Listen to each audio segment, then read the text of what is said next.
গাজায় চলমান সংঘাতের প্রেক্ষাপটে মধ্যপ্রাচ্যের পরিস্থিতি আরও জটিল হয়ে উঠেছে। সাম্প্রতিক এক ঘটনায় অঞ্চল জুড়েই উত্তেজনা নতুন মাত্রা পেয়েছে। গতরাতে ইরান সরাসরি ইসরায়েলি ভূখণ্ড লক্ষ্য করে একটি উচ্চমাত্রার সামরিক অভিযান চালিয়েছে বলে বিভিন্ন আন্তর্জাতিক সূত্রে দাবি করা হচ্ছে। সূত্রগুলোর মতে এই অভিযানে ইসরায়েলের একটি গুরুত্বপূর্ণ গোয়েন্দা স্থাপনা লক্ষ্যবস্তু ছিল। দাবি করা হচ্ছে ব্যবহৃত ক্ষেপণাস্ত্রগুলো ছিল উন্নত প্রযুক্তির এবং সেগুলো ইসরায়েলের বিমান প্রতিরক্ষা ব্যবস্থার নজর এড়িয়ে নির্ধারিত স্থানে পৌঁছতে সক্ষম হয়। এই ঘটনায় ইসরায়েলের গোয়েন্দা সংস্থার অন্তত 16 জন সদস্য প্রাণ হারিয়েছেন বলে আন্তর্জাতিক পর্যায়ে কিছু প্রতিবেদনে উল্লেখ করা হয়েছে। এই ঘটনা মধ্যপ্রাচ্যের সামরিক ও কৌশলগত বাস্তবতায় একটি গুরুত্বপূর্ণ ইঙ্গিত দিচ্ছে। দীর্ঘদিন ধরেই ইসরায়েল তাদের প্রতিরক্ষা ব্যবস্থাকে অত্যন্ত শক্তিশালী বলে দাবি করে আসছিল, তবে সাম্প্রতিক এই ঘটনা সেই সক্ষমতা নিয়ে নতুন করে আলোচনা তৈরি করেছে। গাজায় চলমান সামরিক অভিযানে ব্যাপক মানবিক সংকট সৃষ্টি হয়েছে বলে আন্তর্জাতিক সংস্থাগুলো উদ্বেগ প্রকাশ করেছে। এই প্রেক্ষাপটে বিশ্লেষকরা মনে করছেন আঞ্চলিক উত্তেজনা ধীরে ধীরে সরাসরি ইরান ইসরায়েল সংঘাতের দিকেই অগ্রসর হচ্ছে।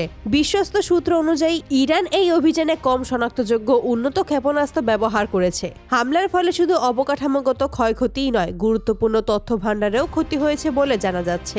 এই পরিস্থিতিতে ইসরায়েলের প্রধানমন্ত্রী বেঞ্জামিন নেতানিয়াহু জরুরি নিরাপত্তা বৈঠক করেছেন এবং মিত্র দেশগুলোর সঙ্গে যোগাযোগ বাড়িয়েছেন। অন্যদিকে ইরানের পক্ষ থেকে বলা হয়েছে এটি তাদের সামরিক সক্ষমতার একটি সীমিত প্রদর্শন এবং ভবিষ্যতের জন্য একটি সতর্কবার্তা। গত কয়েক মাসে গাজাকে ঘিরে যে মানবিক পরিস্থিতি তৈরি হয়েছে তা নিয়ে আন্তর্জাতিক মহলে ব্যাপক আলোচনা চলছে। যদিও অনেক দেশ কূটনৈতিকভাবে প্রতিক্রিয়া জানিয়েছে, সরাসরি সামরিকভাবে হস্তক্ষেপ করেনি। এই প্রেক্ষাপটে ইরানের সাম্প্রতিক পদক্ষেপ মধ্যপ্রাচ্যের রাজনীতিতে নতুন প্রশ্ন তৈরি করেছে।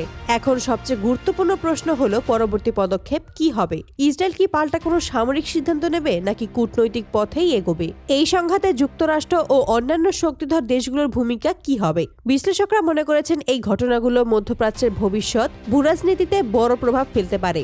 একদিকে গাজায় চলমান মানবিক সংকট, অন্যদিকে নতুন করে তৈরি হওয়া আঞ্চলিক উত্তেজনা, সব মিলিয়ে এই পরিস্থিতি এখন অত্যন্ত সংবেদনশীল। এই মুহূর্তে বিশ্বের নজর মধ্যপ্রাচ্যের দিকেই। পরিস্থিতি কোন দিকে মোড় নেয় সেটাই এখন দেখার বিষয়। আজকের মতো এখানেই শেষ করছি। এমন গুরুত্বপূর্ণ আন্তর্জাতিক ঘটনা প্রবাহের নিয়মিত আপডেট পেতে আমাদের চ্যানেলটি সাবস্ক্রাইব করুন এবং বেল আইকনটি চাপুন যেন কোনো ভিডিও মিস না করেন।